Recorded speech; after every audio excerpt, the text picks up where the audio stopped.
आइए आज हम पढ़ते हैं कक्षा 10 का अध्याय नंबर 3, दो चर वाले रेखिक समीकरण। कक्षा 9 में रेखिक समीकरण के बारे में हमने पढ़ा था। रेखिक समीकरण वो समीकरण होते हैं जिनकी घात 1 होती है।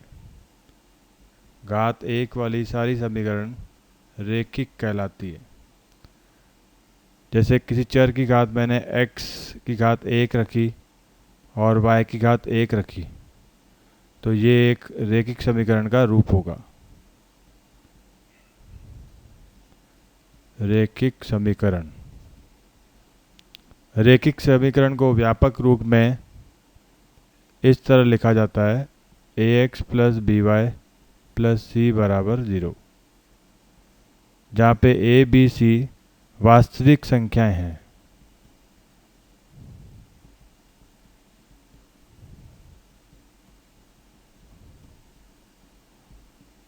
a, b, c वास्तविक संख्या, इसका अर्थ हुआ कि a, b, c के सारे मान हमें वास्तविक संख्याओं से लेने हैं।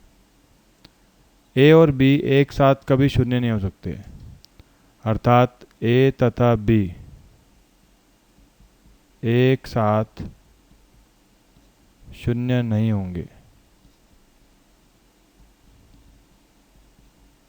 इसको हम गणितीय रूप में ऐसे लिख सकते हैं कि a का वर्ग प्लस b का वर्ग, इनको जोड़ दिया जाए तो ये कभी भी शून्य नहीं आएगा। यदि a शून्य हो गया तो ये चर गायब हो जाएगा, x हट जाएगा, केवल y रह जाएगा, तो ये दो चर की जगह एक चर हो जाएगा। यदि b शून्य हो जाएगा तो y हट जाएगा और x आ जाएगा, a और c रह जाएंगे। दो चरों के लिए जरूरी है कि समीकरण के अंदर दोनों चर x और y होने चाहिए। अब ये तो बात हुई हमारी रेखिक समीकरण की व्यापक रूप की। यदि हम रेखिक समीकरण युग्म की बात करें, युग्म का अर्थ होता है जोड़ा, अर्थात दो समीकरण जोड़े के रूप में दी हुई होगी। जैसे एक समीकरण मैंने लिख दी x प्लस वाई प्लस 1 बराबर 0, दूसरी समीकरण मैंने लिख दी x माइनस 3y प्लस 15 बराबर 0। ये दो समीकरण का एक जोड़ा, ये समीकरण 1 और ये समीकरण 2। इस जोड़े को हम कहेंगे युग्म। तो इस पूरे अध्याय में हम दो चरों के बारे में अर्थात x और y के बारे में और उनके रेखिक समीकरण के युग्म के बारे में पढ़ेंगे। अब रेखिक समीकरण का यदि ज्यामितीय रूप देखा जाए, ज्यामितीय रूप, तो यदि मैं इस समीकरण की बात करूं x प्लस वाई प्लस 1 बराबर 0,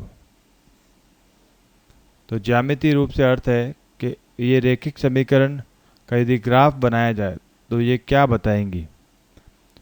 यदि मैं x का मान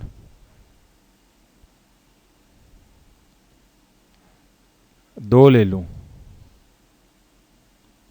और y का मान -3 ले लूं, तो इस समीकरण का जो बायां पक्ष है, बायां पक्ष अर्थात LHS, वो आएगा 2 प्लस माइनस का 3 प्लस 1, 2 प्लस 1 3, 3 माइनस 3 0।